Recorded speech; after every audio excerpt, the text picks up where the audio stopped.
Matt S. What's up, Matt? Shave. Look how bright and shiny my knuckles are with this ring light. Yeah, man. I gotta get one of those. Look at the justice, Ron. I'll never have a bad knuckle shave again. No, you won't, Ron. I remember doing something stupid as a teenager and getting community service as a slap on the wrist, and I have to question what would have been the outcome if I were black. That's effed with my head. Yeah, Matt, and it's something all of us white people should, especially white guys, should really. We have to ask ourselves that. And let's go back to high school and Justin Blake, my teammate in high school. I got arrested twice as a high school kid, being a knucklehead. One time me and two buddies were shooting bottle rockets out of his car into like fraternity houses at Northwestern University, and the Northwestern Police Department busted us. And they just said, all right, don't do that again. Didn't write us up, told us we had to call our parents to come pick us up because we were underage. And I said, and the cops let us call our own parents. So I was like, all right. And it was like 1 or 2 in the morning. And I knew, this is back when we only had a home phone. I was like, if my mom wakes up, she's going to lose her shit. So I called, and then when the cop turned his head away, I hung the phone up and pretended like it was still ringing. And I said before I called, I said, my mom's out of town, so nobody's home. But he goes, you got to try anyway. And so he turned away, and I hung the phone up, but made it seem like it kept ringing and ringing and ringing. And I said, yeah, she's not there. And he goes, all right. And then another buddy's dad picked us up, and he goes, all right, you can go with this dad. That's it. That was what happened to us. That was what happened to us. Because we were like 3 white kids in a, somebody's dad's nice Buick or Cadillac or something like that.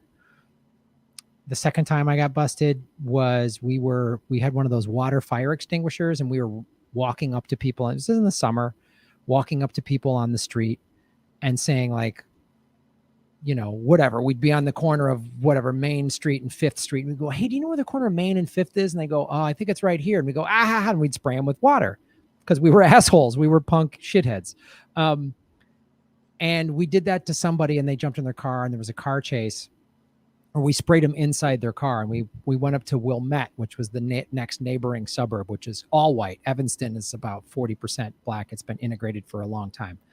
So we went to Wilmette, the next suburb north, and the Wilmette police busted us.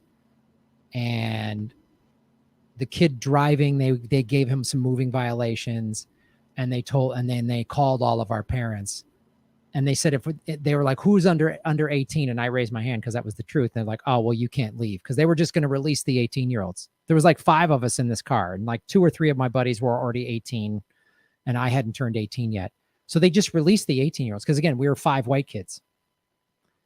And, we were on a football team and the soccer team, and we were clean-cut suburban white kids that were just, and they just gave us the like, boys will be boys speech. Never went on our record, never nothing. They weren't dicks to us. They were just like, all right, what?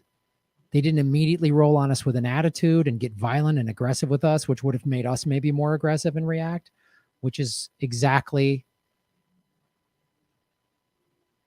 When all of this, especially in the last several months since George Floyd, I've asked myself, how is this different? And again, now, had Justin Blake been with us in the car, and he was one of my teammates, and we went out and did dumb, and he just happened to be out with us one night, or just him and all of my black teammates, 5, all did the exact same thing, but they were 5 black kids, the reaction would have been completely different.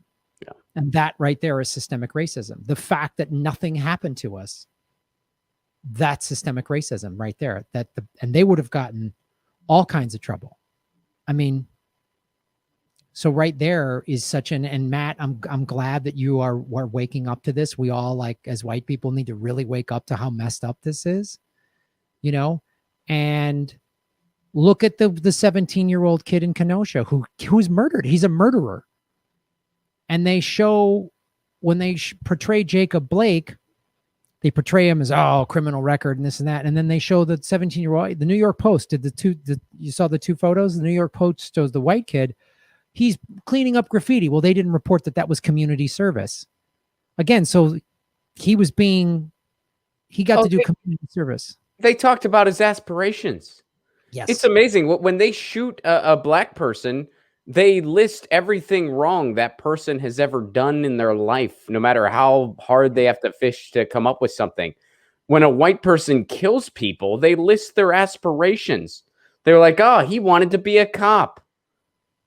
Really? Of course he did. Okay. He's a white nationalist that wants to shoot people. Right. I mean, yeah. He knew what the right gig was. yeah, his aspiration was to be able to murder people legally.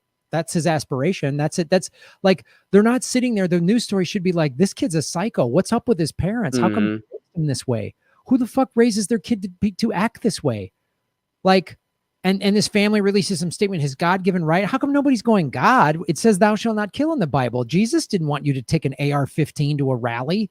What are you talking about, God? Stop invoking the Bible and Jesus. It's offensive to actual Christians. How come there's no news story like that?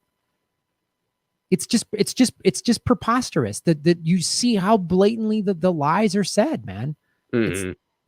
It's unbelievable. So Matt, I appreciate you supporting the show, and I appreciate you really coming to that conclusion. We all have to look at the times. I was a little bit of a fucking hoodlum when I was younger. And I would have, if I was black, I would have been more in a life of crime, because they would have thrown the book at me and would have been in prison and jail, and I would have had to adapt to that life rather than, and again, it goes to your point, Ron. It's like, a black kid gets busted. It's like, oh, another problem. Here we go. He's done this his whole, they're all problems. And then a white kid does something awful, and it's like, oh, don't hold him accountable. Don't arrest him. He's going to lose all of his opportunities. It's like, well, yeah, the kid gave up his opportunities when he decided to bring a gun to an anti-police brutality rally.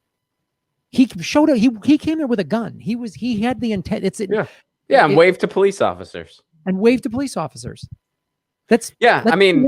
That's murder. I'm sorry. That's not. Don't give me self-defense. That's premeditated murder. No, that's murder. Absolutely. And yeah, Graham, I agree with everything you're saying. The only problem is, a lot of your stories, I never did anything wrong when I was young, so I can't relate to some of the stuff you're saying. I was No, man, I am not at all proud of this, but since we're, on this topic, I'd be, I'd feel bad not sharing this, even though I am very, very, very much very not proud of this. But I was about 19, and my buddy and I were driving back from a show, and he got sideswiped. And it was a hit and run. The person just sideswiped him. They were at fault, and the car just drove off. So we call the cops, and the cops show up. And in fairness, the cop was not being all that nice. He was kind of, he kept trying, because I was drunk and my friend wasn't, because my friend was the designated driver. But I was drunk, and it was kind of obvious. And he kept trying to be like, were you driving the car? And I was like, I was not driving the car. And he's like, were you driving the car? And I was like, I was not driving the car. And my friend was like, I was driving the car. I'm sober. I was driving. He was not driving the car. And so the cop wasn't being that great. Like, he was kind of being a jerk about it. And he's like, why didn't you get the license plate? And we were like, it was a hit and run, dude. Like, he hit and then just sped off. Like, we couldn't get the license number. And then I kind of got a little bit, smart alecky with the guy. I forget what exactly I said.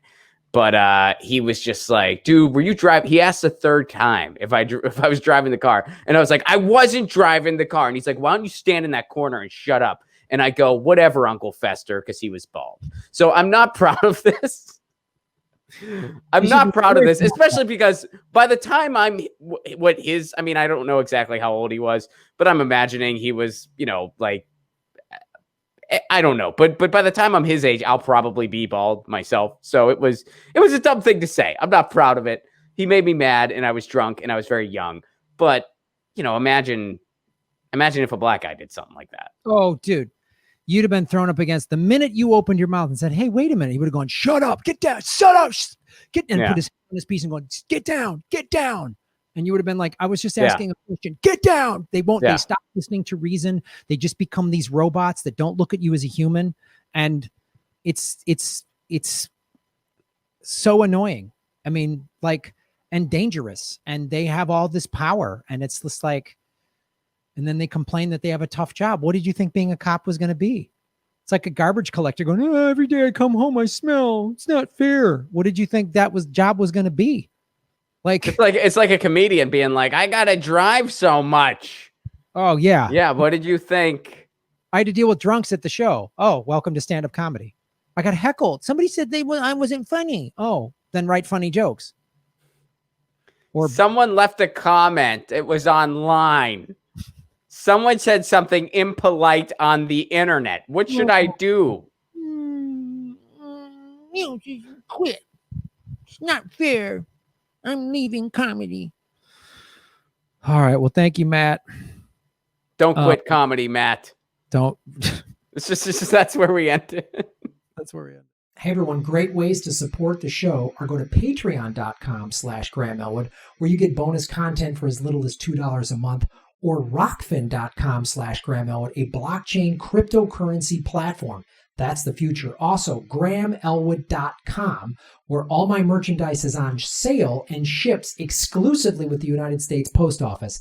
Like my Vigilante Volume 2, The Dark Knight. We only made 50 of them. They're going fast. Go to GrahamElwood.com to support the show. I'm on Venmo and PayPal, P.O. Box, all of that, GrahamElwood.com.